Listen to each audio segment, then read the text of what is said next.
Kita semua.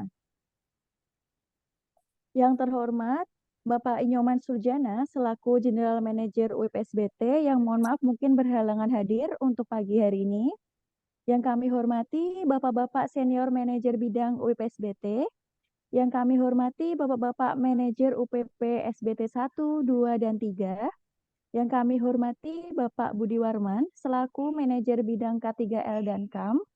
Yang kami hormati Dr. IGD Rumah Sakit Baitur Rohim Pertamina Bina Medica Group Dr. Muhammad Albi selaku narasumber hari ini. Selamat datang Pak.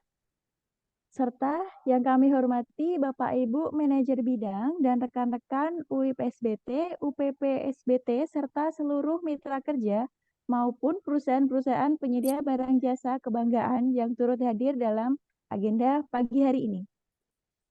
Puji syukur kita panjatkan karena berkat rahmat Tuhan, alhamdulillah kita masih dapat bersyukur, kita masih dapat berkumpul untuk hadir dalam agenda edukasi K3 dengan judul Pertolongan Pertama Kasus Kecelakaan di Tempat Kerja. Meski agenda ini dilaksanakan secara online, semoga kita semua tetap semangat dan sehat selalu. Mohon izin sebelumnya, perkenalkan nama saya Nurani Indah, selaku MC dan moderator untuk hari ini. Sebelumnya saya akan membacakan susunan acara edukasi K3. Rundownnya adalah yang pertama pembukaan yang saya lakukan sekarang, kemudian nanti kita akan berdoa bersama. Yang kedua adalah pemutaran lagu Indonesia Raya. Yang ketiga pemutaran video safety induction. Yang keempat pembukaan sambutan dan arahan dari perwakilan manajemen UIPSBT. Yang kelima, penyampaian materi sosialisasi oleh narasumber, yaitu oleh Dr. Muhammad Albi. Kemudian nomor 6, arahan dan juga penutupan, dan diakhiri oleh Wheel of Name. Wheel of Name adalah nanti seperti kuis berhadiah di akhir acara. Kemudian penutupan dan selesai. Tentunya sebelum masuk ke acara inti, ada baiknya kita mulai rapat ini dengan berdoa agar acara ini bisa berjalan dengan lancar dan dapat kita serap dengan baik manfaat ilmunya. Baik, berdoa saya pimpin, berdoa menurut kepercayaan masing-masing dimulai.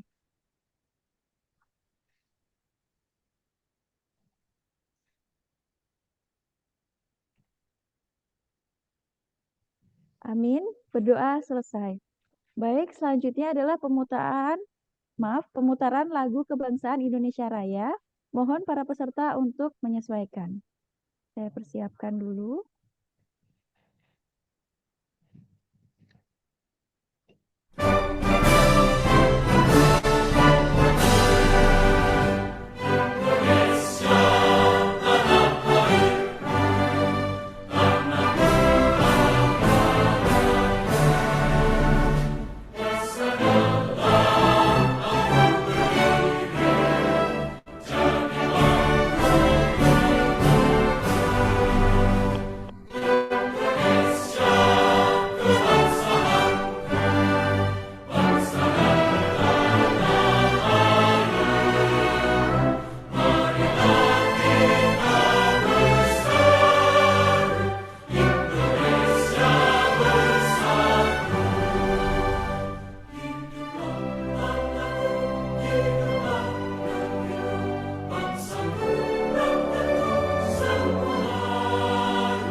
Baik, selanjutnya adalah pemutaran safety induction. Selamat bergabung pada kegiatan daring kali ini. Sebelum memulai kegiatan, sesuai dengan peraturan keselamatan kerja, marilah kita perhatikan safety induction berikut dalam melakukan kegiatan daring agar terhindar dari ketidaknyamanan atau cedera selama bekerja secara daring. Mari perhatikan hal-hal sebagai berikut. Pertama, apabila kegiatan daring dilakukan bersama dalam satu ruangan, tetap jaga prokes, kenakan masker, dan saling menjaga jarak. Kedua, pastikan posisi duduk ergonomis di antaranya adalah duduk tegak tidak membungkuk, sudut siku rata dengan keyboard, leher tidak menunduk.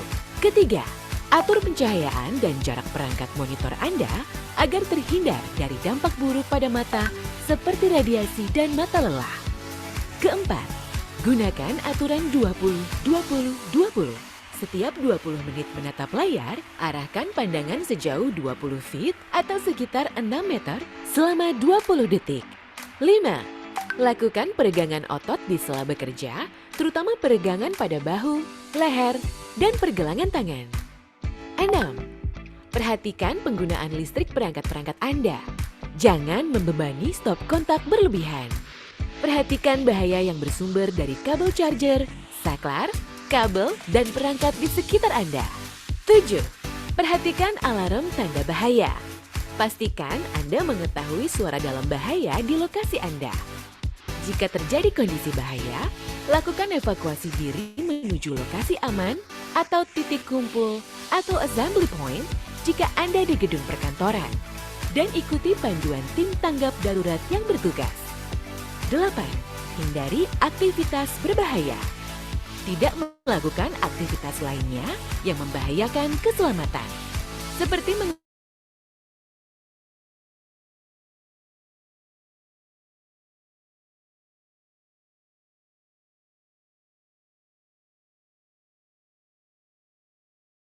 saat daring. 9. Berkegiatan secara daring sudah menjadi dunia baru kita. Mari tetap perhatikan keamanan dan keselamatan agar performa kerja tetap prima. Selamat bekerja secara daring. Tidak ada yang lebih penting dari jiwa manusia.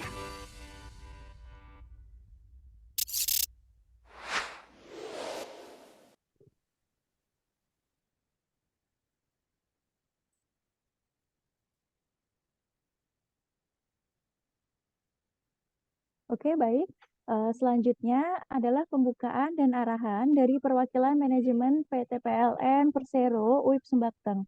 Untuk kesempatan kali ini, mohon kesediaannya Bapak Hendra Suteni selaku Senior Manajer Perizinan Pertanahan dan Komunikasi untuk menyampaikan. Waktu dan tempat, izin saya persilahkan, Pak. Terima kasih Mbak MC. Assalamualaikum warahmatullahi wabarakatuh. Waalaikumsalam. Kami hormati Bapak Dr. Albi sebagai narasumber kami pada hari ini. Yang saya hormati teman-teman yang ikut dalam acara ini, juga kepada mitra kami yang sempat ikut hadir pada hari ini.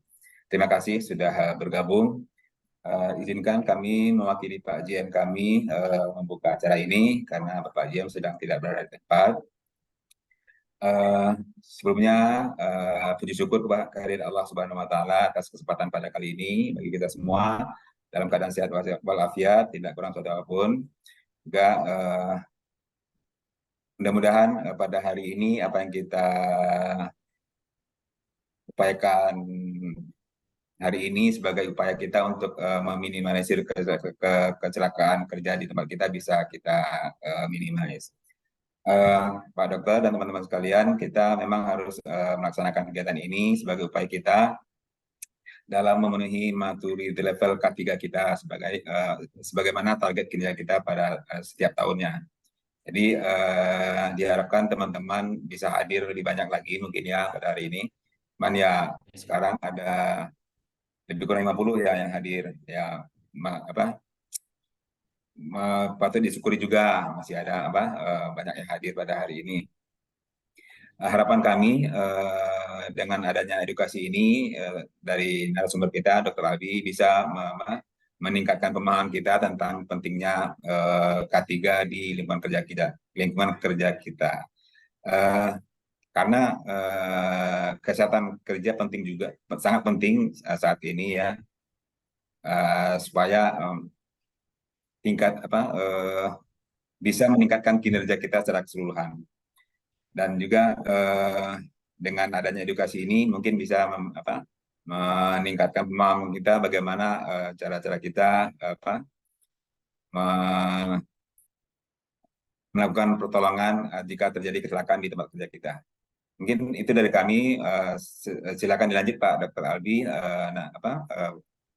Edukasinya kepada kami. Mudah-mudahan dengan adanya edukasi ini kita semua lebih paham lagi tentang K3 di tempat kerja kita. Terima kasih. Assalamualaikum warahmatullahi wabarakatuh. Waalaikumsalam. Waalaikumsalam warahmatullahi wabarakatuh.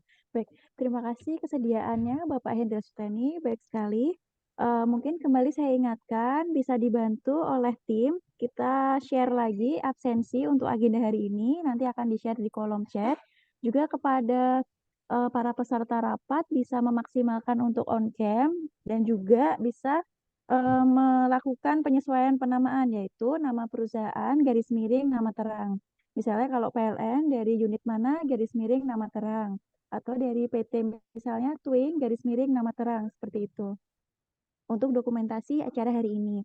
Baik, selanjutnya kita akan langsung ke acara inti yaitu penyampaian materi sosialisasi dan diskusi edukasi K3 dengan judul Pertolongan Pertama Kasus Kecelakaan di Tempat Kerja oleh narasumber kita yang luar biasa. Mungkin sebelumnya saya mau perkenalkan sedikit untuk Dokter Albi ini itu adalah dokter IGD di Rumah Sakit Baitur Rohim, Pertamina Bina Group Medica Group.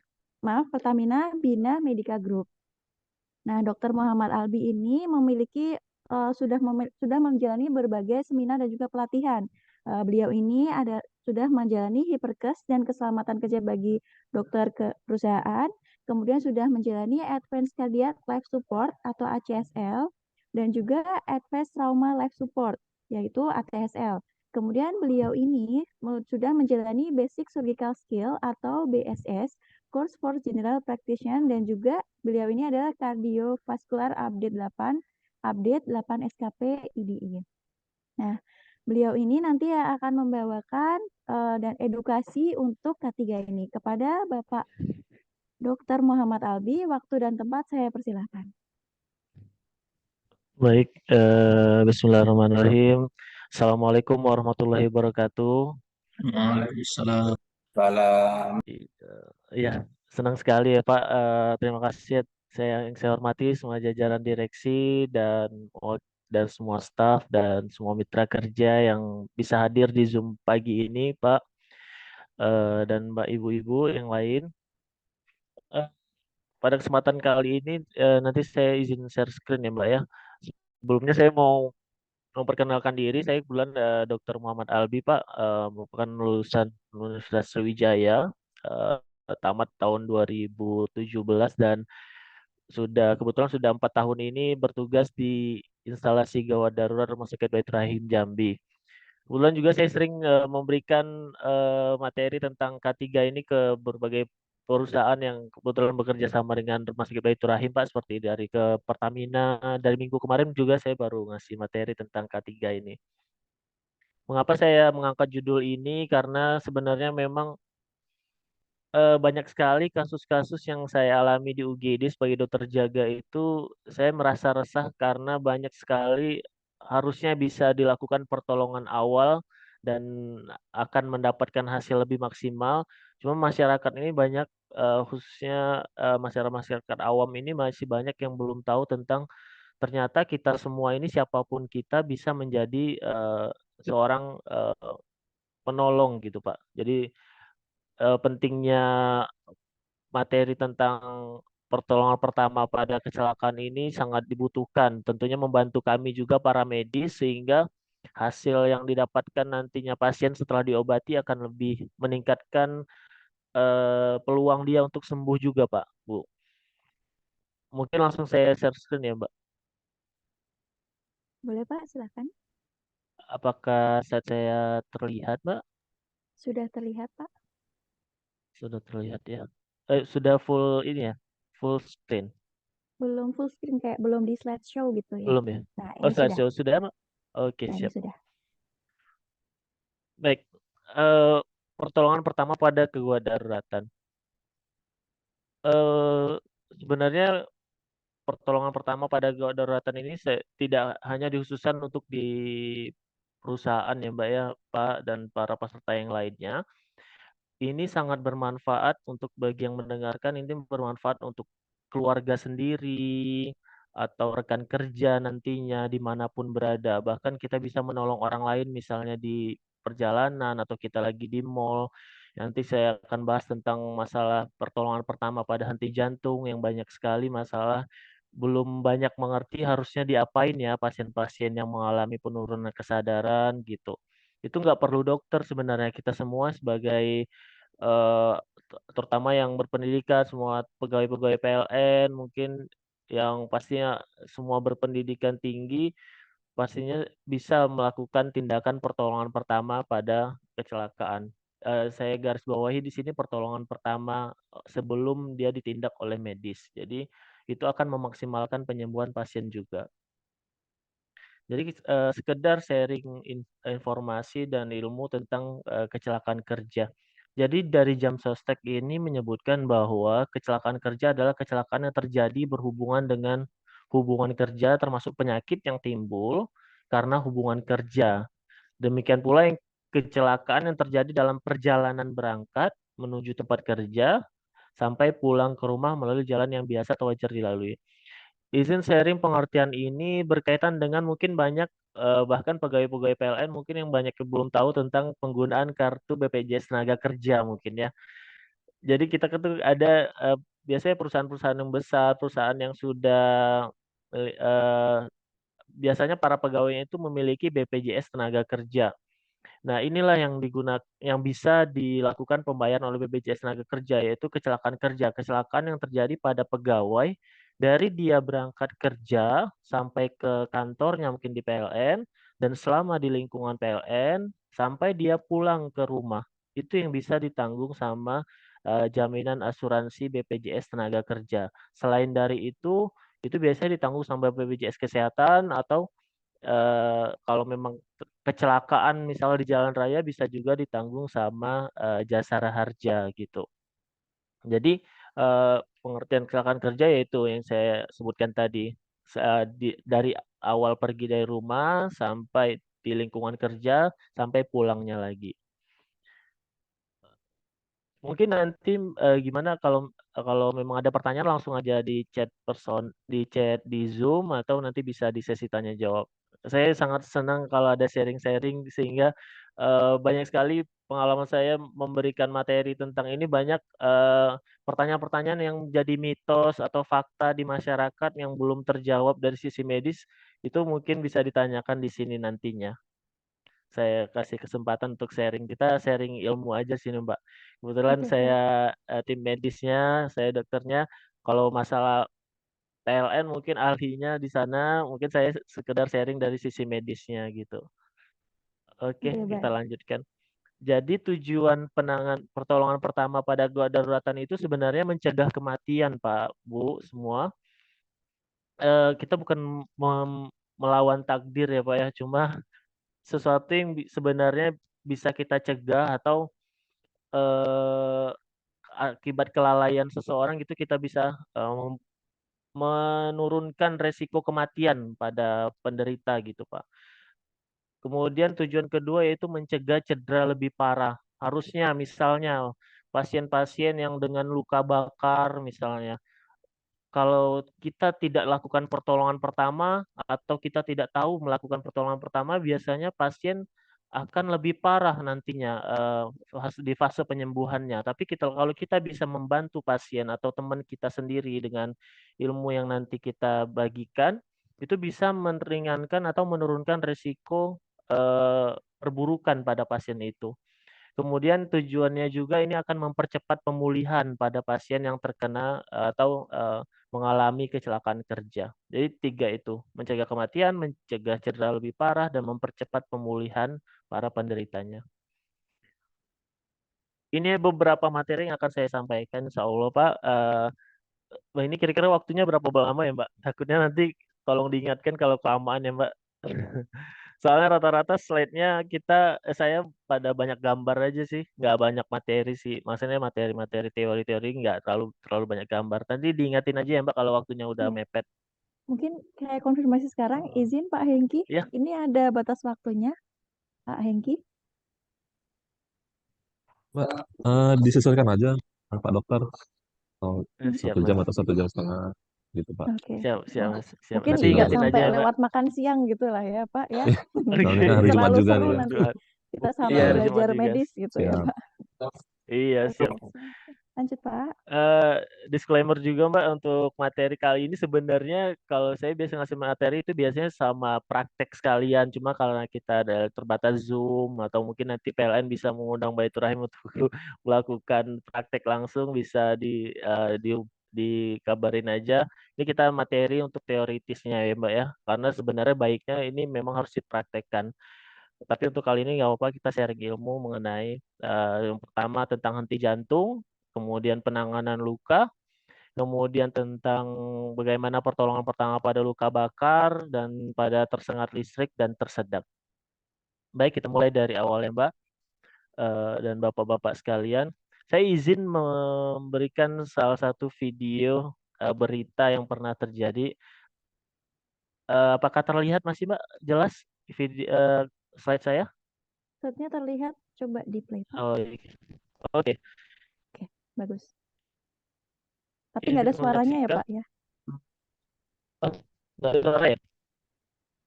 Oh iya, kalau nanti yang penting kejadian videonya. Ini saya Oke. menyampaikan salah satu berita yang terjadi eh, seorang ini dipekerja ketika sedang olahraga.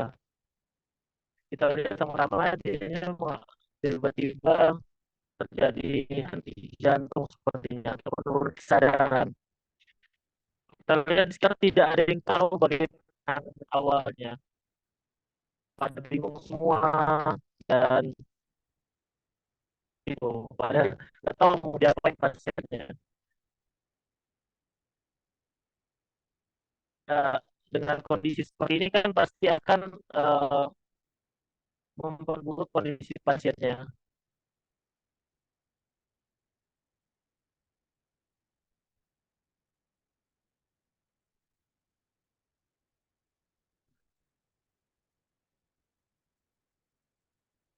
Oke, oke. Ya, dari video kita bisa lihat banyak sekali sebenarnya hal-hal yang bisa ditolong oleh siapapun, Bapak dan Ibu. Terutama kejadian henti jantung ini bisa terjadi dimanapun, baik di kantor, mungkin lagi di PLN, ada teman kita sebelah kita tiba-tiba mengalami penurunan kesadaran secara tiba-tiba yang tadi awalnya nyeri dada, kita nggak tahu mau diapain. Padahal sebenarnya kalau kita tahu ilmunya, kita bisa menolong pasien ini. Kita lihat tadi di video pada bingung sambil diangkat-angkat, bahkan kita pernah lihat video-video di YouTube mungkin ada dipukul-pukul pasiennya, di kepalanya, di lehernya dipukul-pukul sampai bingung mau diapain dan cara mengangkatnya juga salah gitu. Nah, pentingnya ilmu first aid ini artinya pertolongan pertama pada kecelakaan atau henti jantung ini kita bisa gunakan nantinya untuk keluarga kita nantinya, rekan kerja maupun di lingkungan sekitar kita nantinya. Eh, jadi ternyata henti jantung ini satu nyawa setiap 90 detik. Angka kejadiannya cukup tinggi untuk henti jantung seperti ini. Dan sebenarnya yang saya bilang tadi keselamatan ini, maaf, suara saya masih terdengar jelas, Mbak? Masih Pak? Masih Masih ya? Pak Dokter. Oke. Iya, ternyata keselamatan itu bisa meningkat 2 sampai 3 kali jika banyak orang melakukan tindakan dan tahu apa yang harus dilakukan jika seorang mengalami henti jantung mendadak. Artinya ketika kita nantinya, saya berharap semua peserta kali nantinya bisa mengerti apa yang harus dilakukan pada pasien-pasien dengan penurunan kesadaran seperti di video tadi, sehingga bisa meningkatkan keselamatan pasiennya. Kebetulan tadi malam kasusnya saya jaga di UGD itu ada 2 pasien yang telat penanganan pada saat pasien ini jadi ceritanya dua-duanya mengalami nyeri dada. tapi tidak segera dibawa ke rumah sakit, malah ditempelin salon pas di dadanya. Bahkan ada beberapa pasien pengalaman saya di UGD itu dikerok-kerok dulu dadanya, dan itu justru sebenarnya memperburuk keadaan pasien karena ketika ada, kalau istilah awamnya, angin duduk atau saya nggak tahu, serangan jantung seperti itu, sebenarnya semakin cepat kita bawa ke UGD, angka keselamatan pasien itu semakin tinggi. Tapi semakin lama kita melakukan atau dibawa ke UGD, pasien akan jatuh pada kondisi henti jantung di rumah. Jadi pasien-pasien semalam itu 2 orang dikerok dulu sama dipasang salon pas, ketika dia sudah penurunan kesadaran langsung buru-buru dibawa ke UGD, di UGD sudah nggak ada pasiennya. Artinya sayang sekali karena ilmu yang ini tidak tersebar di awam. Nah, jadi keselamatan itu sebenarnya bisa meningkat 2 kali sampai 3 kali jika banyak orang yang tahu tentang pertolongan pertama. Ya, apa yang harus dilakukan pada pasien-pasien yang henti jantung? Pasien-pasien henti jantung ini memang banyak penyebabnya, tapi sebagian besar itu penyebabnya serangan jantung atau istilah awamnya angin duduk. Saya juga nggak tahu gimana bisa tercipta istilah angin duduk ini, padahal nggak ada nyambungnya dengan serangan jantung. Jadi yang bisa kita lakukan pada pasien-pasien dengan henti jantung itu ya, itu bantuan hidup dasar, yaitu bantuan hidup dasar pertolongan pertama yang dilakukan pada korban yang ditemukan tidak sadarkan diri sebelum datang bantuan ahli.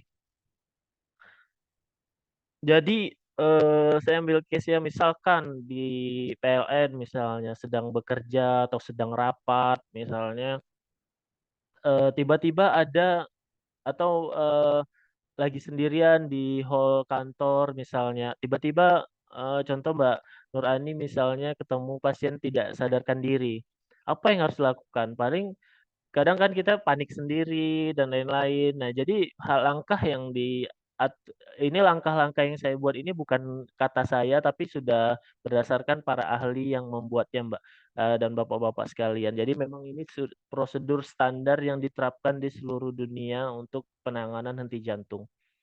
Jadi ketika kita melihat pasien yang tidak sadarkan diri, tiba-tiba pingsan, yang pasti yang pertama kita harus pastikan penolong itu kondisi aman. Misalnya penolong aman ini maksudnya misalnya kita lagi di jalan raya melihat orang kecelakaan, dia henti jantung atau penurunan kesadaran.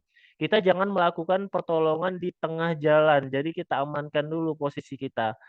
Kita amankan posisi kita tarik pasiennya ke bagian aman dulu, ke pinggir jalan misalnya, atau di kantor misalnya, di sekitar ketinggian, misalnya ada mitra kerja dari PLN sedang, habis kesetrum listrik misalnya, tiba-tiba penurunan kesadaran, kita jauhkan dulu korban dan kita dari sumber listrik itu. Jangan sampai sudah kita latihan, sharing ilmu di sini, pokoknya kalau ada penurunan kesadaran langsung saya pijat jantung, nggak gitu, kita amankan dulu. Jadi langkah pertama, kita harus amankan lingkungan kita dan amankan lingkungan korban.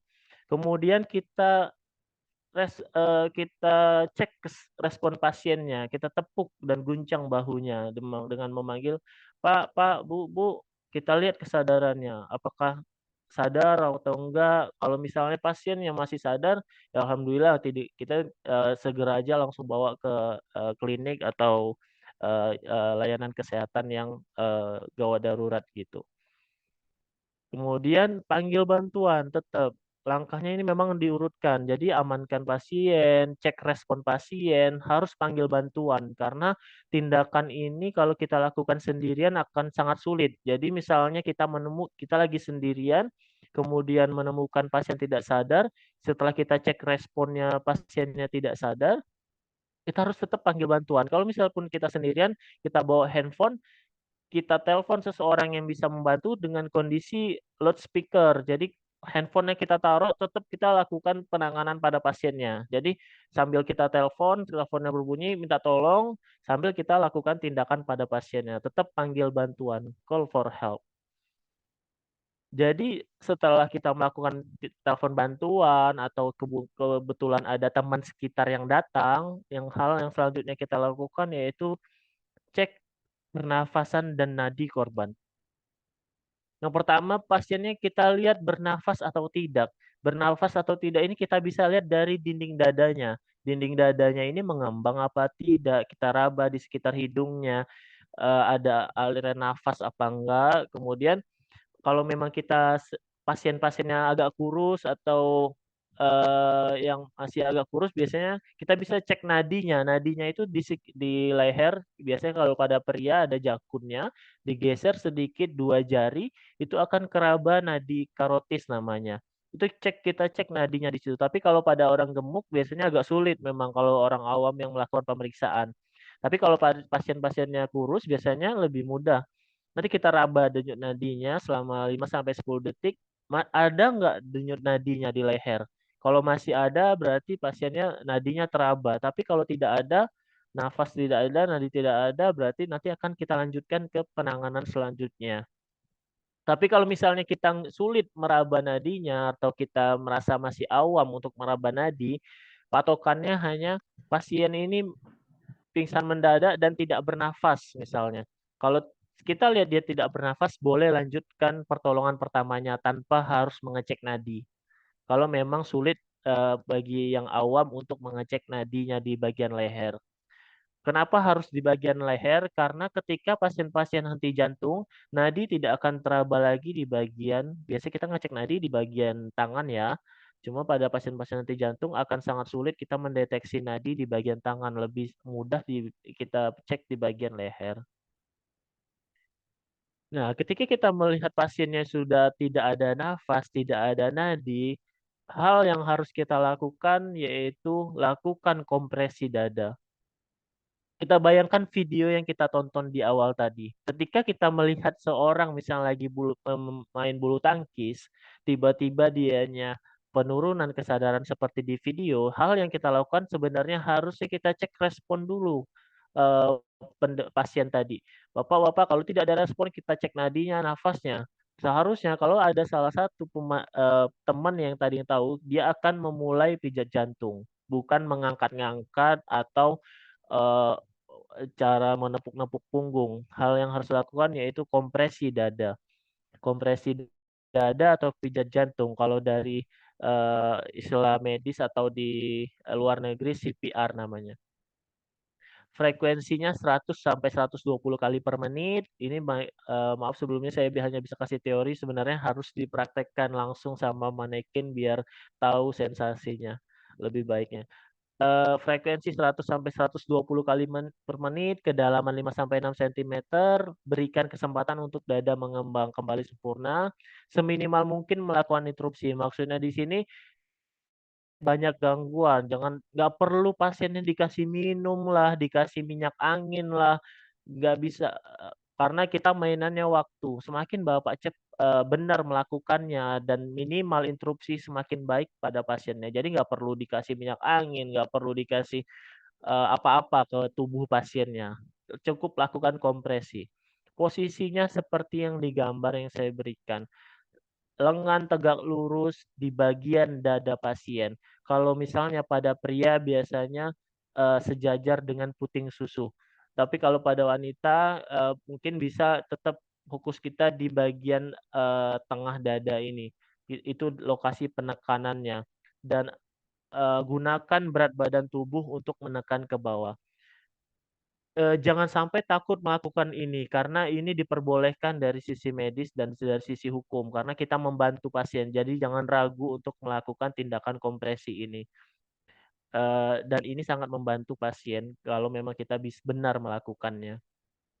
Jadi saya ulang dari awal, cek respon, panggil bantuan, cek respon, cek nadi nafas, kemudian tidak ada nadi nafas, lanjutkan kompresi. Ini kebetulan lokasi untuk ininya di bagian dada. Dan kemudian ini untuk pada anak-anak misalnya itu bisa dilakukan pada 2 jari, misal pada bayi atau pada anak-anak yang sudah balita bisa kita lakukan 1 tangan aja. Tapi kalau pada dewasa kita lakukan menggunakan 2 tangan. Sambil kepalanya kita tegakkan. Tujuannya ini membuka jalan nafasnya. Karena jalan nafasnya pada pasien-pasien penurunan kesadaran biasanya tertutup sama lidahnya. Ketika kita angkat di bagian dahinya, keningnya, itu akan membuka jalan nafasnya. Ya ini, buka jalan nafas dengan satu tangan di dahi korban, doronglah dahi ke belakang agar kepala menengadah dan mulut. Angkat dagu ke atas. Benar-benar dengan manuver seperti ini, jalur nafas pasien akan terbuka. Jadi memang cukup penting melakukan tindakan ini. Kemudian kalau memang aman, kita lihat nafasnya, kita kasih nafas buatan. Kalau kita khawatir infeksi ataukah banyak cairan yang keluar dari apa namanya mulut pasien misalnya, kita bisa lapisi sama plastik yang kita bolongin. Jadi kalau kita ada plastik di sekitar, kita taruh di mulut pasien terus kita bolongin, lalu kita berikan nafas buatan. Atau kalau memang tidak berani, langsung lakukan kompresi dada saja sampai bantuan medis datang atau ambulan datang untuk mengantar ke UGD. Kemudian pokoknya setelah lanjut kompresi, lanjutkan kembali 30 kompresi dan 2 bantuan nafas sebanyak 5 siklus. Jadi tindakan ini dilakukan aturannya 30 kali pijat jantung ditambah 2 kali bantuan nafas. Angka 30 dan banding 2 ini bukan kata saya. Lagi-lagi ini sudah ketetapan dari ahli dan ditetapkan di seluruh dunia. Jadi frekuensi yang harus kita berikan kepada pasien yang henti jantung dengan nadi dan nafas tidak ada yaitu 30 kali pijat jantung dan 2 kali bantuan nafas. Kita lihat di sini ketika nadinya tidak ada, nafasnya nggak ada, lanjutkan RJP 5 siklus. RJP ini resusitasi jantung paru yang tadi saya bilang, pijat jantung dan kasih nafas. Kalau ada nadinya tapi nafas yang nggak ada, misalnya kita raba lagi nadinya nggak ada, nafasnya masih ada, nadinya ada, nafas nggak ada, lanjutkan bantuan nafas saja, kasih nafas buatan aja tanpa harus dipijat jantungnya. Tapi kalau dianya sudah ada, nanti kita lanjut prosedur selanjutnya. Nah, ketika misalnya kita melakukan pijat jantung tadi dan kita kasih nafas buatan dan posisi pasiennya sudah kembali bernafas dan kembali teraba nadinya, lakukan posisi seperti ini.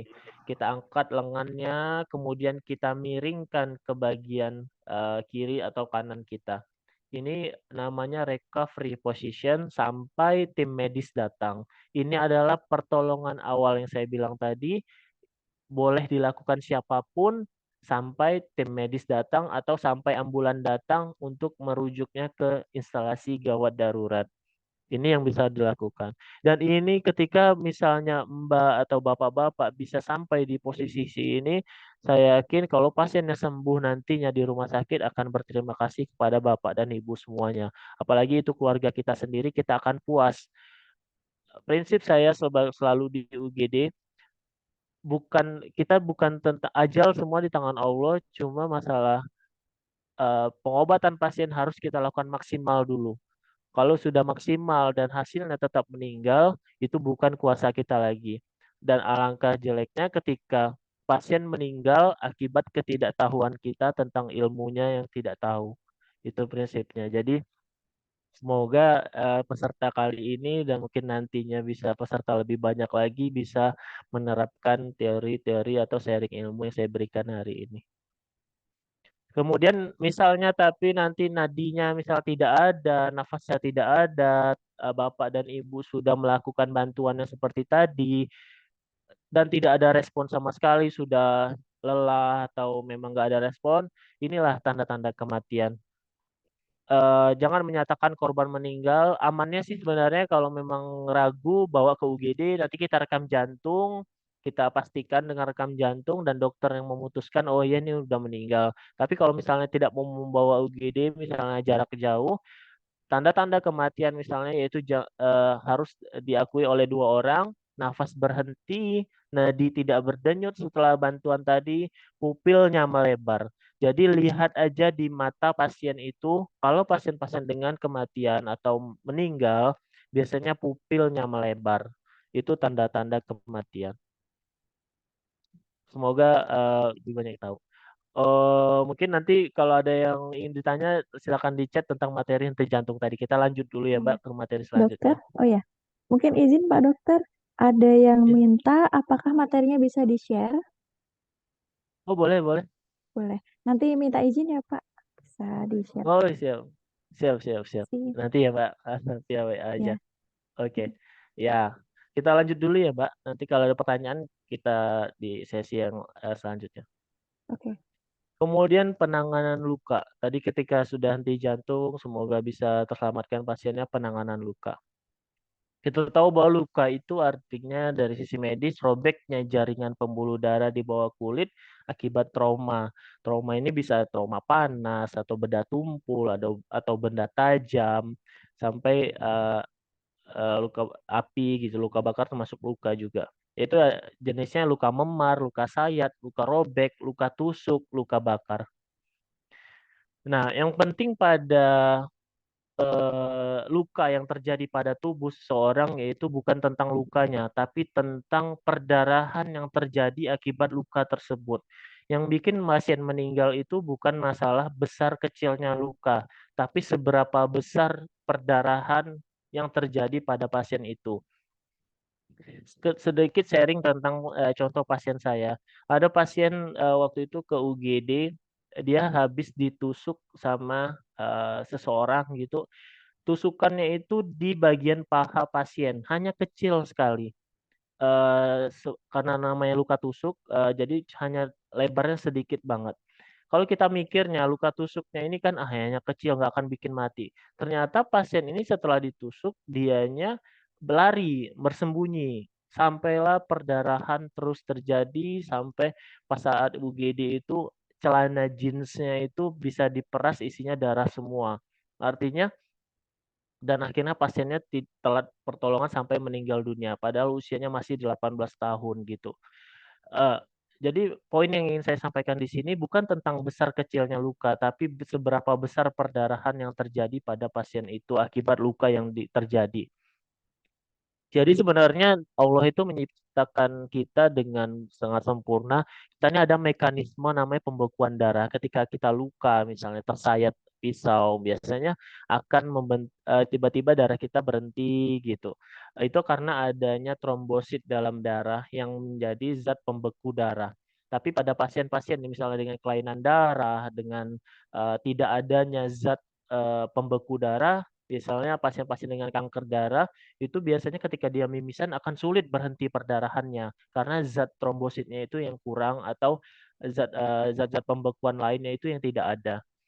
Nah, tapi untuk orang normal misalnya kalau luka sayatannya mengenai pembuluh darah besar seperti di paha yang contoh pasien saya tadi kemungkinan besar ada pembuluh darah besarnya yang terkena sayatan tusukan pisau tadi, itu tidak akan sempat ditutup oleh mekanisme tubuhnya sendiri. Jadi butuh penanganan awal atau penanganan medis untuk menghentikan perdarahannya.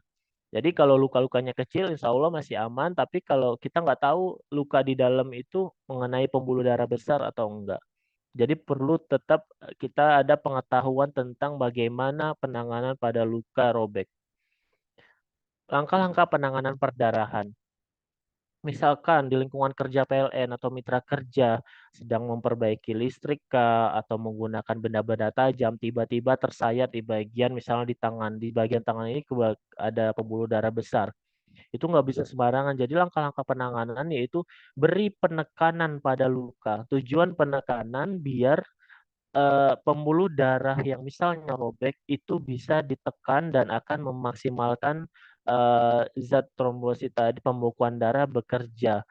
Kita tekan aja kemudian menggunakan kasa yang steril atau kasa steril atau perban yang steril atau kalau nggak ada ya kain yang masih misal di lapangan misalnya lagi memperbaiki listrik PLN ada luka, ambil kain yang bersih tutupin aja di bagian lukanya tadi. Kemudian tinggikan posisi organ tubuh. Sehingga dengan meninggikan posisi organ tubuh ini akan mengurangi risiko perdarahan yang terjadi lebih banyak. Kemudian balut tekan. Misalnya luka sayatan yang ada di tangan seperti contoh di gambar yang saya berikan, lakukan pemasangan perban seperti ini. Misalnya teman-teman mitra kerja dari PLN ada robek luka di tangannya, genggamlah kain atau kasa atau perban, kemudian baru diikat dengan cara yang seperti pada gambar. Nah, ini yang saya mau tunjukkan, mungkin agak-agak serem ya Mbak gambarnya, cuman ilmu yang di sini yang ingin saya sampaikan, ketika ada yang melihat dimanapun Bapak dan Ibu berada, ketika misalnya ada orang korban luka tusuk ataukah, eee, mitra kerja tertusuk sesuatu, baik paku atau dan lain-lain, jangan pernah mencabut sendiri. Apa yang tertusuk di dalam. Karena sebenarnya kadang apa yang tertusuk itu misalnya orang tertusuk, saya pernah mendapat pasien juga luka tusuk di dada, dan dibawa ke UGD masih dengan posisi pisaunya masih di dada. Justru pisaunya itu yang menghentikan perdarahan pasien. Ketika kita tidak tahu ilmunya, kita coba misalnya kita orang awam coba "Oh ini ada luka tusuk," kita tarik pisaunya, itu malah memperburuk kondisi pasiennya. Yang tadinya masih bisa diselamatkan karena kita menarik pisaunya, makin memperberat kondisinya sampai bisa meninggal dunia. Jadi ilmu yang tidak tahu itu jadinya, memperparah kondisi pasien. Jadi poin yang saya ingin sampaikan di sini, ketika ada luka tusuk jangan pernah dicabut apa yang tertusuk itu, biarkan dokter atau tim medis yang melakukannya. Dan cara melakukan perban atau pertolongan pertamanya seperti pada gambar. Lokasi tusukan tadi ditutupi dengan, kasa yang 2 seperti itu baru dilingkarin. Usahakan posisinya tetap seperti itu, jangan pernah apa-apakan apa yang tertusuk itu.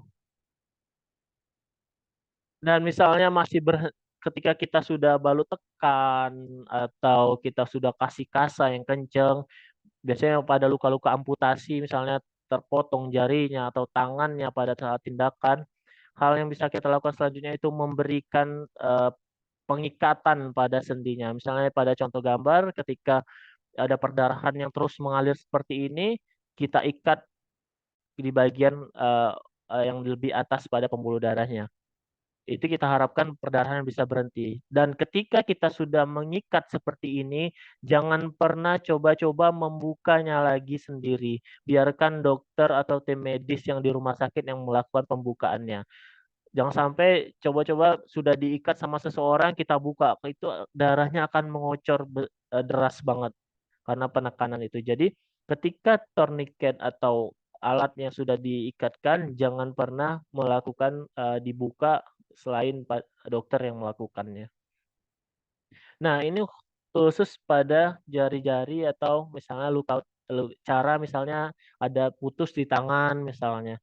Sebenarnya kalau di sentra-sentra besar misalnya di Jakarta, kalau di Jambi saya belum tahu ada tindakan yang menyambung luka amputasi tadi. Tapi pertolongan pertama yang bisa kita lakukan pada luka-luka amputasi ini dengan cara, tangan atau jari yang terputus tadi kita lapisi dengan, kasa atau perban, kemudian kita masukkan ke dalam satu plastik, kita masukkan lagi ke plastik yang lebih besar dan di sekeliling plastik itu kita masukkan esnya. Itu cara penyimpanan menjelang kita membawa ke, rumah sakit yang bisa nantinya menyambung, jarinya. Itu cara-cara jangan sampai kita ada jari yang terputus atau tangan yang terputus, kita langsung bawa sendiri karena kalau ini bisa menunda kematian jaringan, bagian yang terputus. Itu caranya dimasukkan ke es. Dan caranya itu tadi, sekeliling es, bukan dimasukin barengan-barengan es, tapi di sekitarnya aja yang dikasih es. Mungkin nanti kalau mungkin akan lebih banyak pertanyaan kita sharing-nya nanti bisa. Kita lanjut dulu. Kemudian selanjutnya tadi penanganan luka, kita mencegah perdarahan dan mencegah infeksi yang terjadi. Kita lanjut ke penanganan luka bakar. Jadi, untuk penanganan luka bakar biasanya terjadi pada kulit ya. Allah itu menciptakan kulit kita ini sebagai proteksi dari bakteri dan pengatur suhu tubuh. Kita bayangkan ketika kulit kita terbakar, itu proteksi dalam, tubuh kita akan, nggak maksimal. Artinya akan resiko infeksinya bakalan tinggi ketika kita mengalami luka bakar. Nah, luka bakar itu ada 3 derajat. Derajat 1 biasanya kulitnya akan berwarna kemerahan aja. Derajat 2 biasanya akan timbul seperti balon cairan seperti itu. Mungkin, teman-teman atau bapak-bapak, ibu-ibu pernah, melihat, gelembung yang berisi cairan pada luka bakar, itu derajat 2. Kalau sudah derajat 3 itu, biasanya sudah menghitam. Poinnya di sini pada luka bakar kita mencegah infeksi dan mencegah dehidrasi. Karena ketika pasien-pasien luka bakar itu akan rentan infeksi dan akan rentan dianya kurang cairannya. Karena yang mengatur pengeluaran cairan lebih dari keringat itu kulit semua. Biasanya pada pasien-pasien luka bakar atau luka bakar yang cukup luas, dia butuh segera masuk cairan yang banyak. Jadi butuh segera kalau memang pertolongan pertamanya nanti bisa disuruh banyak minum kalau masih aman. Ini saya memberikan pertolongan pertama pada pasien misalnya kita nggak mau ya, pengen kejadian seperti ini, kita sendirian misalnya atau, siapa rekan kita sendirian, ilmu yang kita perlu, kita pelajari yaitu ketika kita terbakar dan siapapun terbakar, kebanyakan akan lari biasanya. Padahal ketika kita lari, itu api akan membesar. Jadi ketika kita terbakar atau mengalami, terbakar baju kita, stop, drop, and roll. Jadi stop di mana kamu berada, jangan lari. Karena ketika lari, api akan membesar. Kemudian jatuhkan badan ke tanah dan tutup wajah Anda dengan tangan. Kenapa tutup wajah? Karena ketika luka bakar terjadi di wajah, itu biasanya akan mengenai saluran nafas juga dan itu akan memperburuk keadaan. Jadi ketika api itu mengenai wajah, khawatir, panasnya itu sampai menutup saluran nafas dan akan biasanya meninggal. Tapi kalau makanya ketika luka bakarnya tutup wajah dan berguling-guling untuk mengurangi nyala apinya. Jadi ilmu yang kita pelajari dari hari hari ini yaitu stop, jatuhkan badan, berguling untuk mematikan api sampai misalnya ada yang menolong. Itu langkah awal yang bisa kita lakukan sebagai, misalnya, dalam korban kebakaran. Kedua, misalkan ini contoh kasus misalnya tersiram air panas kah di tangan atau tidak sengaja tersenggol misalnya, di rumah atau di tempat kerja lagi bikin kopi atau menggunakan air panas tersenggol bagian tubuh yang agak luas misalnya sepanjang tangan. Hal yang harus dilakukan yaitu lepaskan semua pakaian dan aksesoris. Contoh gelang.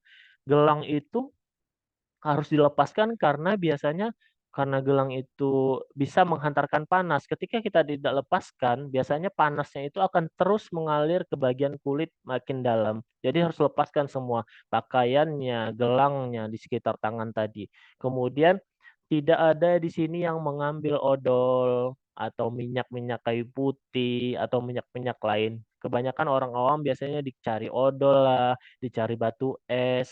Jadi aturan yang, sesuai medis dan sesuai protap yang ditetapkan oleh ahli, lepaskan semua pakaian, alirkan bagian tubuh dengan air mengalir selama minimal 10 menit. Kata-kata 10 menit bukan dari saya lagi-lagi, tapi memang dari kesepakatan para ahli. Alirkan air selama 10 menit, lapisi area luka bakar menggunakan plastik untuk mencegah infeksi. Jadi misalkan kita, terkena di bagian tangan sini, kita alirkan misalnya dari wastafel dialirkan air selama 10 menit, setelah dialirkan air selama 10 menit mungkin ada, kita teman-teman sudah tahu misalnya ada wrapping makanan gitu, plastik wrapping makanan atau plastik biasa bisa juga, itu dilapisin aja luka bakarnya, jangan langsung ditutup pakai perban karena ketika sampai rumah sakit kalau tidak ada lapisan plastik tadi, itu akan lengket kalau langsung dilakukan pemasangan perban. Jadi lapisi dulu area luka bakar tadi menggunakan plastik, baru tutup luka bakar dengan, perbannya. Jadi lepaskan pakaian, alirkan air, lapisi plastik, kemudian baru lapisi dengan perban. Segera bawa ke UGD untuk penilaian lebih lanjut. Itu untuk luka bakar. Dengan langkah-langkah yang kita lakukan tadi, sangat-sangat membantu pasien, sangat-sangat mencegah, kerusakan yang lebih lanjut. Jadi ilmu ini bisa diterapkan di mana saja. Saya harapkan semua peserta nantinya bisa menerapkan ini dan bisa dibagikan ke semua orang yang awam, sehingga kita nggak tahu di mana kita bisa terjadi kecelakaan kerja kah, atau kecelakaan dimanapun yang tidak sengaja.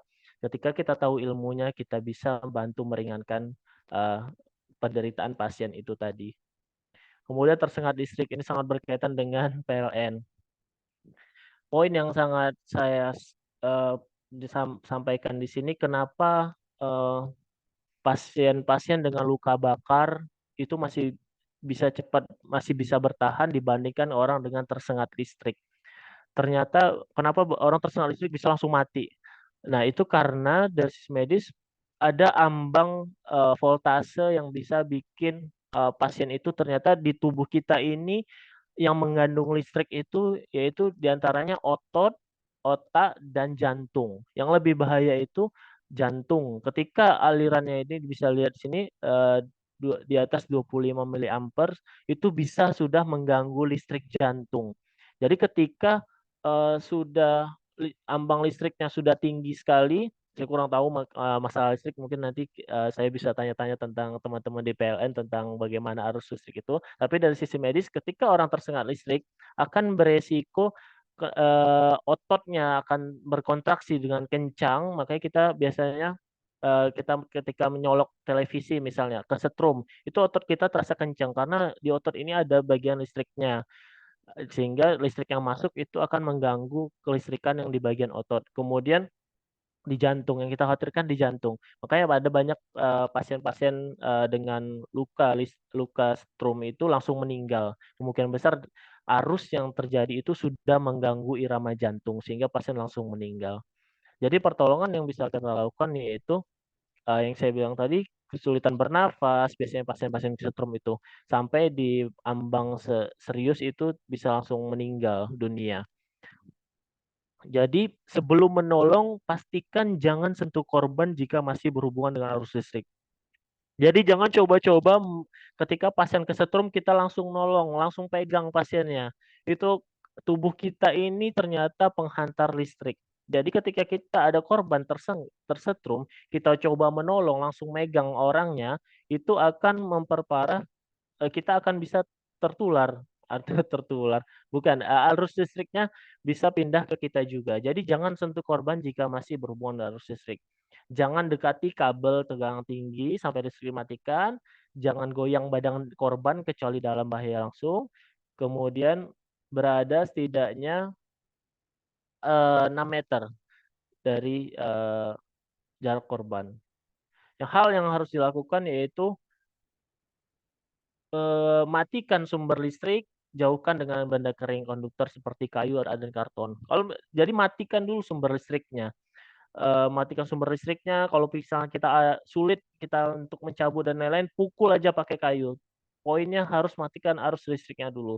Kemudian ketika arus listriknya sudah dimatikan, telepon yang tadi, bantuan atau nomor darurat, kemudian periksa kondisi tubuh, cek pernafasan, cek denyut nadi, sesuai dengan protapnya. Kalau dia tidak ada nadi, tidak ada nafas, kita balik dengan protap yang tadi yang saya sharing di awal, materi tadi.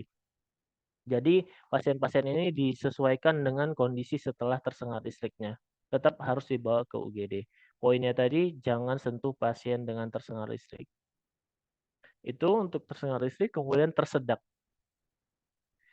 Tersedak ini hal sepele biasanya, cuma eh, bisa mengancam nyawa seseorang juga. Jadi tersedak choking kondisi di mana terdapat sumbatan benda asing di saluran nafas. Hal ini sangat berbahaya untuk siapapun yang menderitanya. Dapat mengakibatkan tubuh kekurangan oksigen dan berakibat kematian. Saya bisa jelaskan sedikit di sini. Jadi di leher kita itu ada dua saluran, satu saluran nafas, satu saluran makan. Allah menciptakan namanya pita suara atau epiglotis itu ketika kita bicara, saluran makan kita tertutup. Tapi ketika kita makan, saluran nafas kita yang tertutup. Makanya ada anjuran tidak boleh makan sambil tertawa atau ngobrol berlebihan karena akan mengganggu proses dalam saluran nafas dan saluran makan ini. Biasanya pada pasien-pasien yang, tersedak ini biasanya ada makan sambil tertawa, makan sambil bermain, atau melakukan aktivitas lain. Yang dikhawatirkan ketika misalnya ada makan bakso dan ukurannya besar menutup jalan nafas, udara tidak akan masuk ke paru-parunya sehingga pasien beresiko akan membiru mukanya dan mengakibatkan sampai kondisi fatal kematian. Apa yang kita bisa lakukan pada pasien-pasien dengan tersedak? eh, ahli menyebutkan beberapa cara yang sudah disepakati bersama di seluruh dunia. Ini bukan hanya dipakai di Jambi, bukan hanya dipakai di Indonesia, tapi anjuran ini dipakai di seluruh dunia dan merupakan kesepakatan para ahlinya. Ketika sumbatan ringan, misalnya, jadi tanda-tanda pasien itu tersedak itu biasanya dia akan megang lehernya dan merasa tercekik.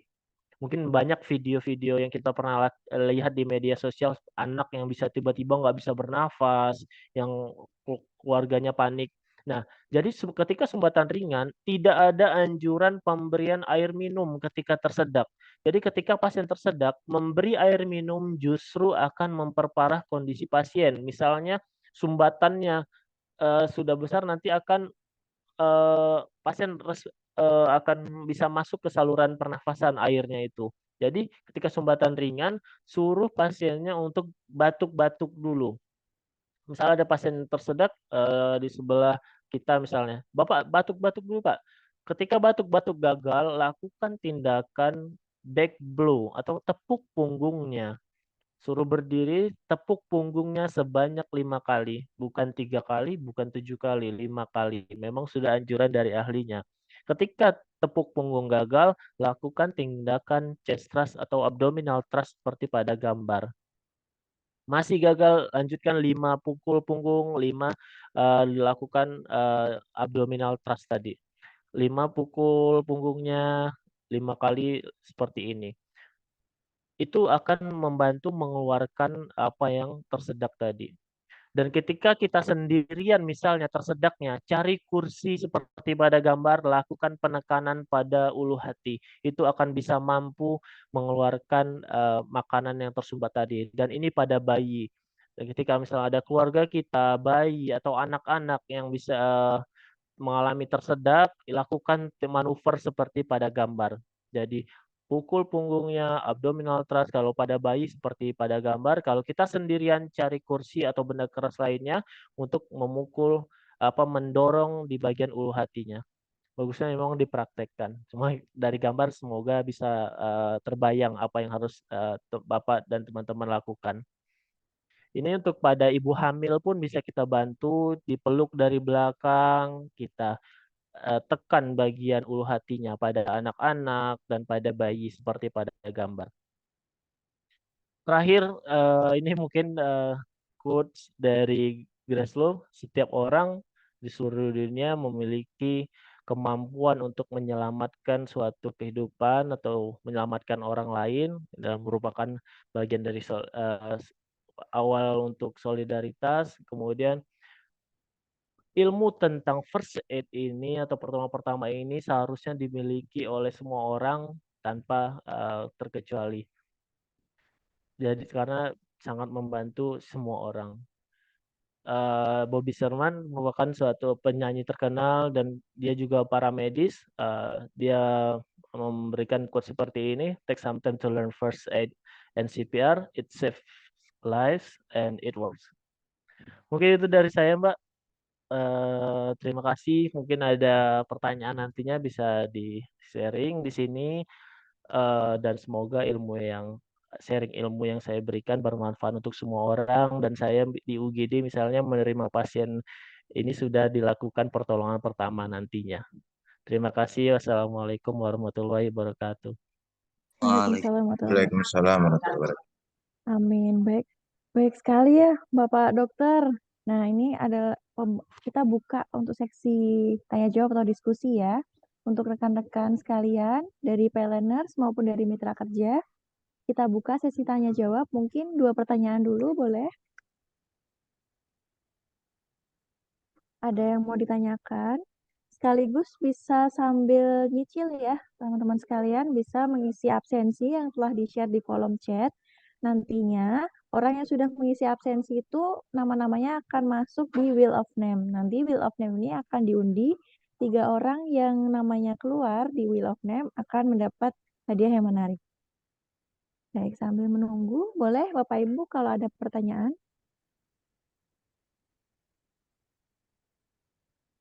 Atau mungkin saya Pak Dokter, boleh Pak? Boleh, boleh. Oh ya, jadi ini mungkin Saya banyak melihat itu di sosial media. Jadi ada artis gitu Pak, padahal dia tuh hidupnya sehat. Dokter hidupnya sehat, suka olahraga seperti itu, tapi eh, malah ada kejadian yang beliau ini meninggalnya karena olahraga itu tersebut, tiba-tiba serangan jantung gitu. Eh, Iya, Sebenarnya yang mau saya tanyakan itu serangan jantung yang terjadi saat olahraga itu apakah dari penyakit bawaan atau kesalahan kita dalam berolahraga, dokter? Misalnya kita bisa mengatur denyut nadi kita atau bagaimana gitu, dokter? Mungkin ada masukannya. baik. Terima kasih. Bagus sekali pertanyaannya, Mbak. Baik, masalah serangan jantung memang yang saya bilang tadi, bahkan atlet sekalipun bisa terkena dampaknya. Saya mau jelaskan sedikit di sini bahwa tentang penyakit serangan jantung. Serangan jantung itu sebenarnya kita bisa bayangkan pembuluh darah jantung itu mengalami sumbatan, Mbak. Bisa terjadi sumbatan akibat dari plak. Kita bayangin pipa air misalnya itu ada mengandung lumut, ketika lumutnya lepas misalnya masuk ke pipa yang lebih kecil, dia akan menyumbat aliran air di sana. Saya bisa kasih analogi seperti itu. Nah, ketika plak-plak ini, misalnya pasien-pasien dengan kolesterol tinggi atau riwayat merokok khususnya, saya mau ingatkan teman-teman yang masih merokok misalnya, itu akan beresiko tinggi untuk terjadinya plak-plak atau lumut-lumut di pembuluh darahnya. Jadi tinggal tunggu saja waktunya kapan plak atau lumut tadi akan menyumbat pembuluh darah jantung. Itulah yang namanya serangan jantung. Jadi ada sumbatan di pembuluh darah jantung. Mengakibatkan ketika aliran darah ke jantungnya tersumbat, otot-otot yang di jantung itu tidak ternutrisi atau tidak ada oksigen yang mampu menggerakkan otot itu tadi, sehingga pasien akan mengalami nyeri dada sampai kondisi fatalnya jantungnya tidak bergerak mengakibatkan kematian. Nah, khusus pada orang-orang berolahraga, kemungkinan besar kita harus mencari tahu dulu apakah faktor resikonya, Mbak. Apakah dia ini ada riwayat hipertensi sebelumnya, ataukah pas dia pasien diabetes, dia ada penyakit diabetes juga, ataukah dia memang punya riwayat merokok. Untuk merokok, kalaupun dia hanya merokok, tidak ada riwayat darah tinggi, tidak ada riwayat kencing manis, rokok sendiri pun bisa menyebabkan resiko serangan jantung itu tadi. Jadi bukan karena eh, kita nggak bisa, oh ini atlet atau ini, kita harus cari tahu dulu faktor resikonya yang bisa mengakibatkan serangan jantung. Jadi setiap pasien serangan jantung atau nyeri dada kalau di medis kita harus tanya dulu kira-kira faktor resikonya apa. Faktor resiko itu ada komorbidnya apa dari pasien itu. Ada dari merokok kah, ada keturunan orang tuanya dulu ada meninggalnya karena serangan jantung nggak, itu bisa juga menjadi faktor yang akan meningkatkan risiko kita kena.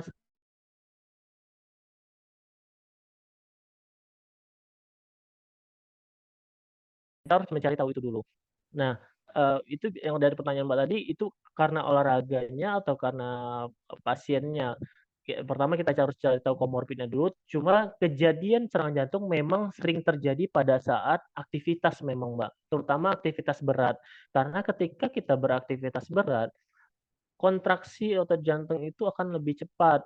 Sehingga ketika kontraksinya lebih cepat, kebutuhan oksigen di dalam jantungnya itu akan lebih banyak juga. Dan ketika plaknya kemungkinan lepas, sedangkan dia lagi olahraga butuh oksigen lebih banyak, tersumbat langsung meninggal biasanya. Jadi itu kita harus tahu dulu bagaimana sebenarnya penyakit serangan jantung ini. Ada sumbatan, ada faktor risiko, kemudian pada saat aktivitas gitu. Jadi siapapun bisa terkena tergantung dari komorbid yang kita punya, dan tugas kita saat ini mengurangi komorbidnya itu. Ketika kita ada darah tinggi, ketika kita ada kencing manis, ketika kita merokok, merokoknya di stop, darah tingginya kontrol sama dokter spesialis, diabetesnya dikontrol juga gulanya. Itu akan menurunkan resiko kejadian serangan jantung, dan makan makanan yang bisa rendah kolesterol. Itu sih yang bisa bikin lumut-lumut di dalam pembuluh darah kita. Semoga terjawab, Mbak. Oke, baik. Terima kasih. Mungkin tadi Satu pertanyaan dari saya. Selanjutnya mungkin dari teman-teman yang lain, dari para peserta Zoom di sini. Silakan. Bisa tentang tipsnya untuk first aid ataupun hal-hal lain. Ya, Mungkin atau mungkin Pak. bisa atau mungkin ada sharing pernah ketemu pasien gimana gitu. Atau mitos-mitos di awam misalnya luka bakar dikasih odol nggak dok ya? Banyak kan gitu.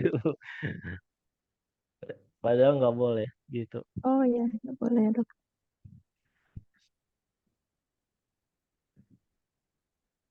Semoga nggak bertanya artinya udah ngerti semua ya dok. Udah ngerti ya. Mbak. Izin bertanya dok, Oh ya, Ya oke. silakan. eh, mengenai penyelamatan apa ya, pertolongan pertama, apakah ini berlaku juga untuk ini korban yang tenggelam dok? Oh, siap. Ini Mas Kenny ya? Iya dok.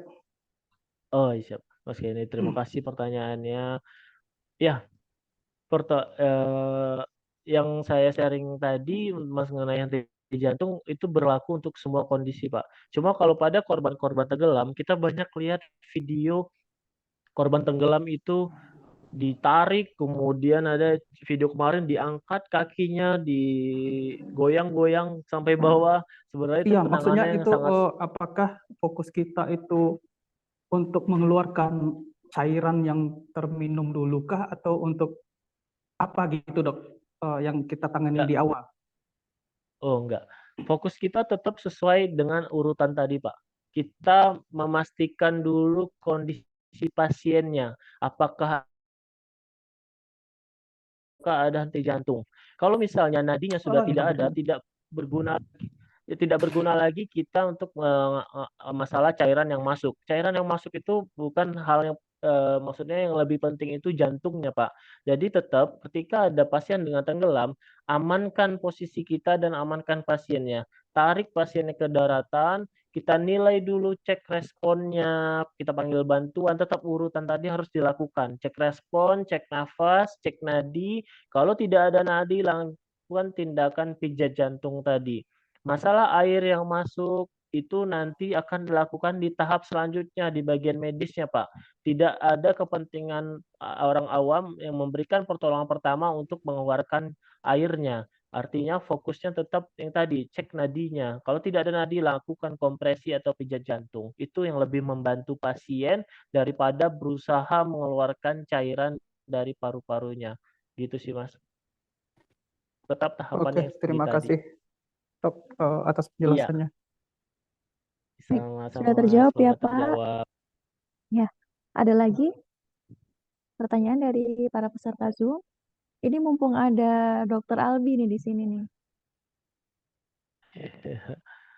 Mungkin Pak Dokter bisa ini Pak sharing materinya di kolom chat kah atau bagaimana? Oh, boleh, boleh. Bisa ya? Hmm, Bisa di kolom chat ya? Oh ya, aku share di file pakai di kolom dokumennya. chat ya. Boleh Pak. Oke, sebentar ya, Terima Mbak. kasih ya Pak. Iya. Izin Mbak Nurani, Oh Pak iya. Dokter. Oh iya, Ya, Mas Pak. Khairul ya. Salam kenal, saya Hairul, Pak Dokter. Sekarang lagi tugas di proyek pembangunan GI Pelabuhan Dagang. Ini dokter, mungkin gini dok, sebagian untuk pekerjaan kami itu kan ada untuk pekerjaan transmisi. Jadi mungkin ada beberapa lokasi yang istilahnya tuh masuk-masuk hutan atau apa ya, mungkin daerah yang rawan untuk binatang buas dok. Jadi mungkin saya nggak bertanya tapi mungkin minta sharing ilmunya. Bagaimana dok kalau kita menemukan atau rekan kerja kita itu terkena atau kena gigitan binatang buas, contohnya ular berbisa itu dok. Mungkin yang terjadi kendala itu kan mungkin dari tempat lokasi ke ke tempat pengobatan kayak puskesmas atau rumah sakit mungkin butuhkan waktu lama ya dok. Yang kita tahu Ya. mungkin kalau digigit ular berbisa itu mungkin juga nggak kita bekerjaan dengan waktu mungkin eh, agar supaya bisanya itu nggak cepat menyebar dan langsung tertolong, Dok. Mungkin juga eh, apa ya? Mungkin selain ular juga saya mungkin minta sharing aja, Dokter, penanganan awalnya gimana, terus tindakan kita eh, selanjutnya apa, dan pencegahannya mungkin seperti apa, itu, Dokter. Untuk Terima yang kasih, ular ya Dok. Mas. Yang kedua tadi apa Mas? Kalau binatang apa lagi? Mungkin kayak laba-laba atau mungkin binatang lain, Dok. Oh, laba-laba. Oh, siap, Jadi siap. ya seperti itu, Dok. Pertanyaan Iya, saya, Dok. baik, Terima kasih, baik, baik. Dokter. Terima kasih, Mbak Murani. Ya. Mungkin lebih enaknya saya kebetulan ada apa namanya? Tadi sengaja saya nggak masukin tentang pertolongan pertama pada serangga dan ular karena takut tadi mepet waktunya. Mungkin saya izin share screen ya, Mbak, tentang Iya, Pak. serangga sama ular ini ya. Sebentar. Ya, silakan dokter. Biar lebih jelas dan ilmunya udah nyampe gitu. Mana tadi ya? Oke. Sebentar. Mas Hairul Anas ya, Mas? Oke, sebentar. Aku skip tuh. Share screen-nya di... Oke. Resume stop share screen ya. Stop. Oke. Ya, ini. Apakah kelihatan, Mbak? Tunggu sebentar. Masih loading mungkin ya, Pak? Mana ya? Masih udah masuk? Di tempat saya belum. Mungkin di Pak Khairulana sudah tampak, Pak?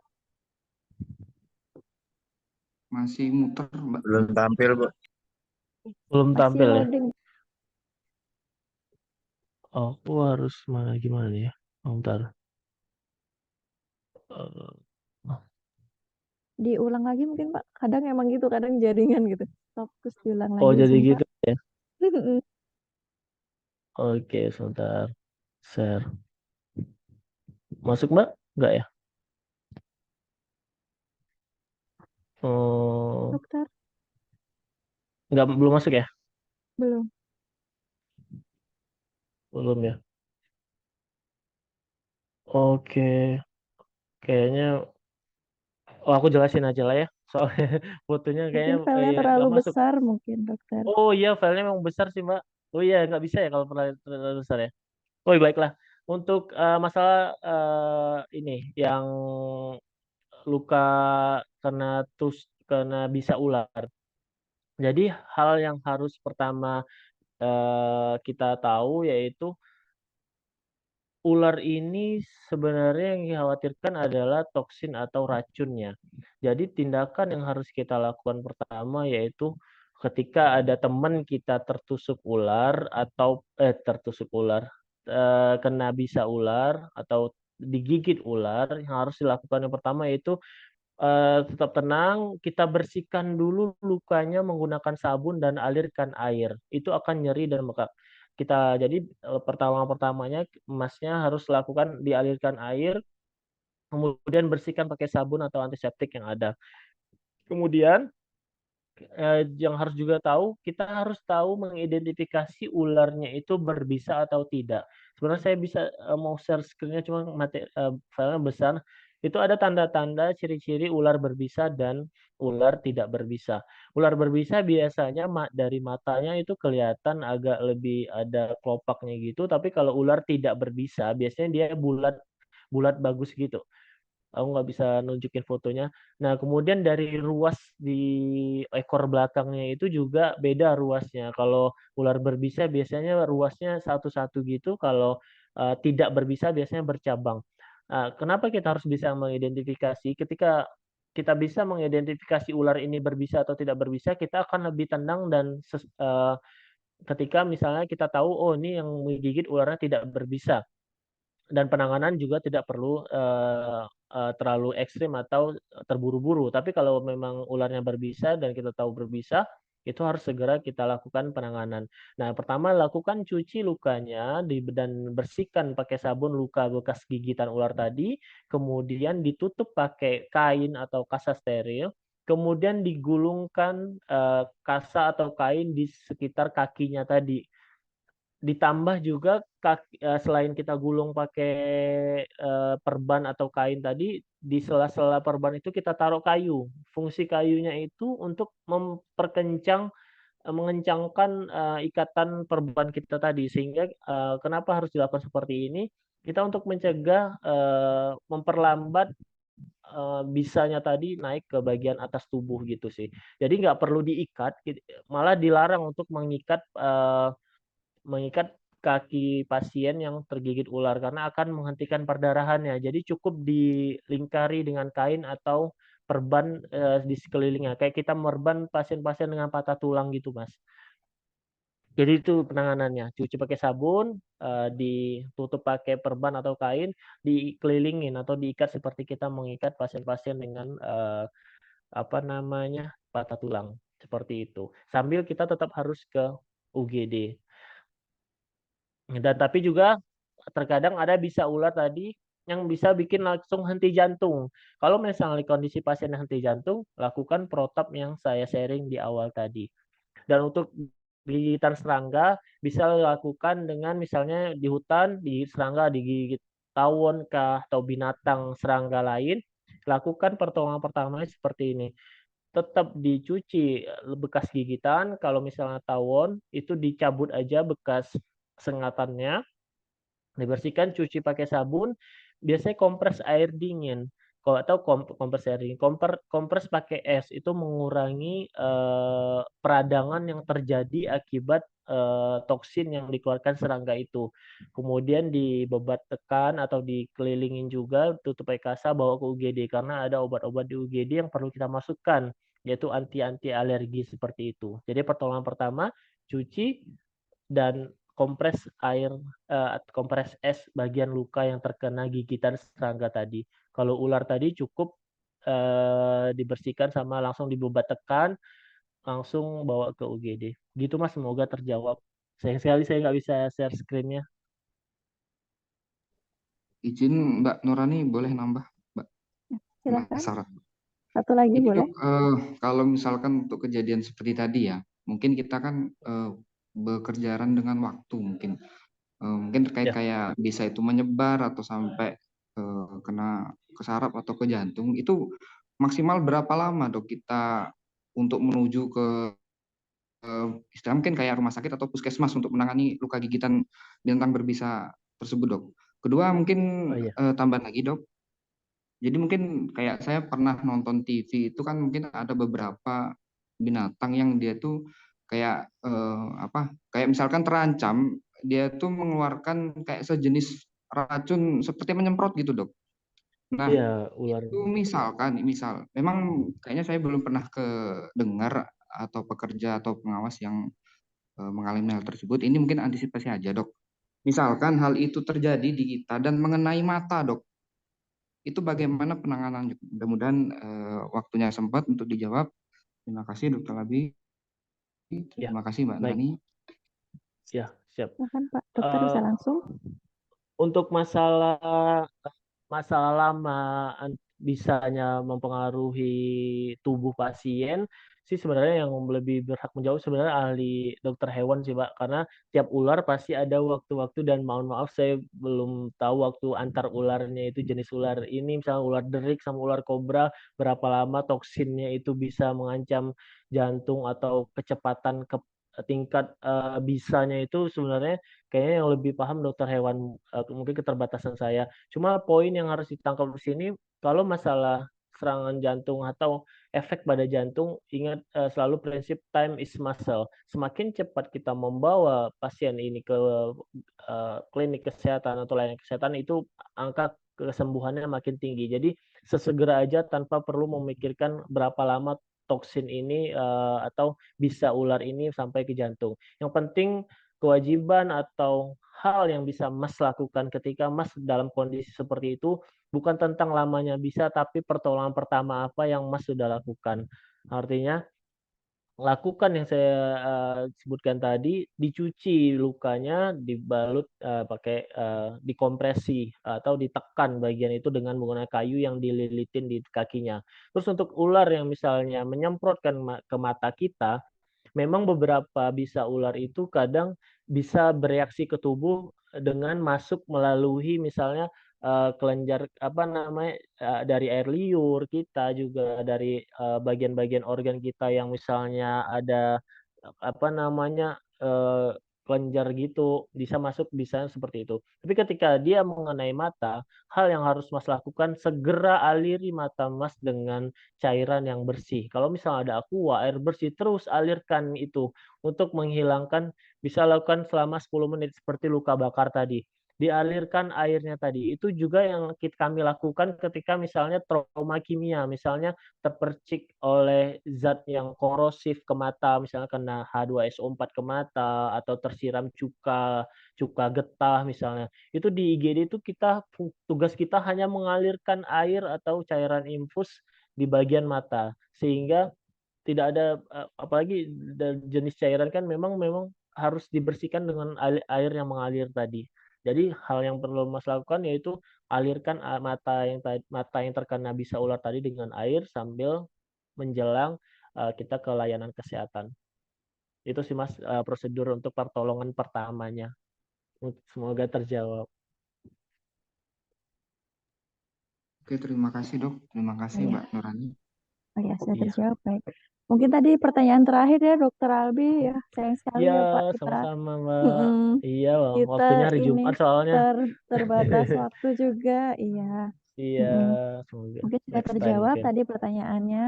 Terima kasih banyak untuk Dokter Albi. Materi yang disampaikan tuh sangat padat isi ya Pak. Agenda ini dapat mengajarkan kita tuh ilmu first aid. Walaupun sayang sekali ya Pak nggak bisa langsung praktek gitu.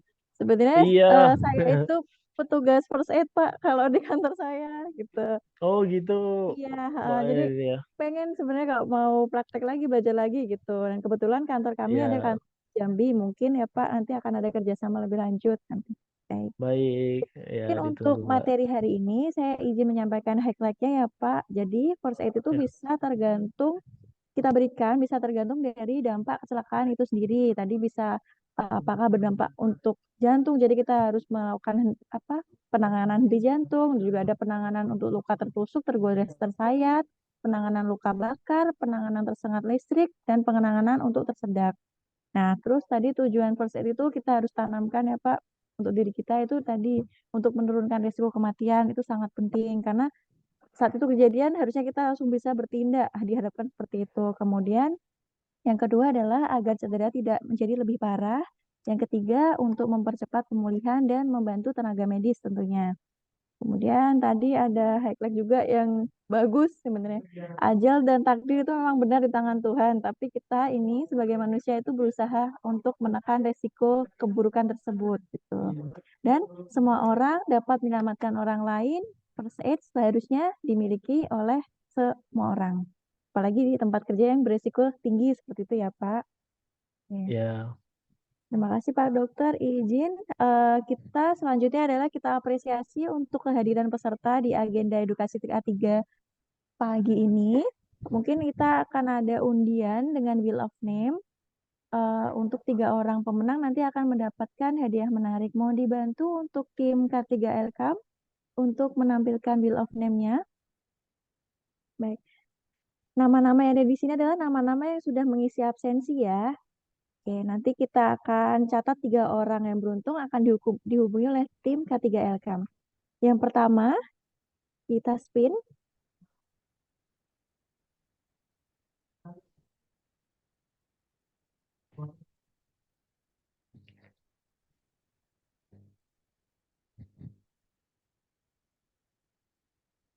Oke, Bapak Dimas Adi Nugroho.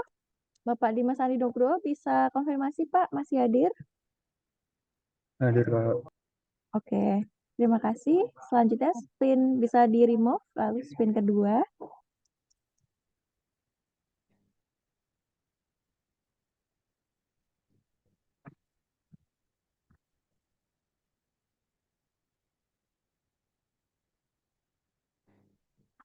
Oke, Mbak Kinkin Risnawati ada? Ini malah yang nge-will nggak sih? Iya ya, Mbak Kinkin ya.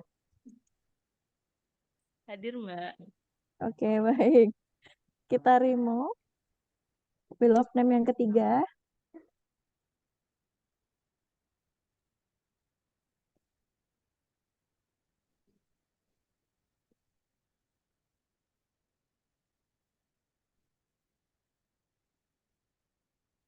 Oke, Bapak Theodor Pramana, Bapak masih hadir, Pak?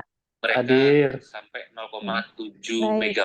Atun adalah 3 orang nama yang beruntung, nanti akan mendapatkan hadiah menarik oleh tim K3L dan keamanan. Akan dihubungi akan dihubungi nanti ya. Oke, selanjutnya will of name selesai. Jadi sudah selesai juga serangkaian acara edukasi K3 pada pagi hari ini. Sekali lagi saya mohon terima kasih sebanyak-banyak untuk narasumber kita yang luar biasa, yaitu Bapak Dr. Muhammad Albi. Semoga di kesempatan selanjutnya kita bisa bertemu lagi, Pak, untuk sharing lebih banyak lagi. Iya, Tuh, terima kasih Mbak, sama-sama. ya. Kemudian saya juga mengucapkan terima kasih atas kehadiran rekan-rekan sekalian. Mungkin izin Bapak tadi Bapak senior PPK tidak bisa melakukan closing statement. Bapak dokter, saya Iya, wakilkan nggak untuk apa-apa. Bapak. Terima kasih untuk Kepada PLNers dan juga para mitra kerja yang hadir. Semoga materi dan agenda hari ini bermanfaat. Pak dokter bisa share materinya, Pak? Boleh? Sudah di-share tadi Mbak? Dan Masuk nggak ya? di-share di kolom chat Belum ya, ya? Pak? Belum. Mungkin nanti Oh, belum masuk dihubungi ya? dihubungi tim kami, nanti kita share lewat email ke peserta. Belum ya, Pak, tadi? Oh, ini udah aku kirim. Oh, kayaknya ini pending loh di ininya downloadnya Mbak. Tadi ya, iya. Iya, ini aku udah refresh ulang. Oh, Ini coba bentar lagi kita masuk di materinya. Iya, ya di oke. kolom Bisa chat ya nanti. teman di kolom chat, iya benar. Terima Sebentar kasih. Mbak, dikit lagi. Ya. Takutnya ketika keluar Zoom nanti nggak hilang ya materinya. Oke, kita Masuk sambil Mbak? tunggu materi dulu. Di tempat Belum ya? saya belum. Oh, ke pending ininya tadi. Filenya soalnya banyak foto sama video jadi 20 MB-an Hmm. nih Mbak. Oh 20 iya. megabyte. Aku biar di kolom chat biar semua peserta bisa dapat kan Mbak. Jadi bisa bermanfaat untuk yang lain. Iya. Iya, sebentar lagi. Sudah Mbak. Masuk Nah, Mbak? iya. Sudah masuk, Pak Dokter. Terima kasih, Pak Dokter Oke. Albi. Mungkin tadi untuk Ya, memenuhi pertanyaan juga dari Pak Hendri DS, ini Pak materi sudah di-share dan juga untuk para peserta yang lain dan juga yang menghubungi saya, silakan materi bisa di-download di kolom chat. Oke. oke. Baik, terima kasih kehadiran untuk PLNers dan juga mitra kerja. Mungkin agenda saya tutup dengan pantun. Pergi ke Muara Sabak naik bis. Pulangnya lewat Gitet Duri. Karena agenda sudah habis, saya MC pamit undur diri. Sekian, terima kasih. Wassalamualaikum warahmatullahi wabarakatuh. Shalom, Om Santi Santi Waalaikumsalam. Om. Namo Buddhaya, salam kebajikan. Silakan Terima kasih. ya, Bapak Ya, Ibu bisa pamit melanjutkan Mbak kegiatan. Tati. Terima kasih. Izin live. Ya, terima kasih Pak semua. Mm-mm. Izin live grup. Tadi Terima kasih masih izin Pak Dokter. Terima kasih dokter. Pak Dokter. Ya, Ada jorok, sama-sama. Cid. Ada jorok, Cid. Terima kasih. Terima kasih Mbak Ran. Mbak Kinkin nggak di will orang. Orang dalam yang dapat.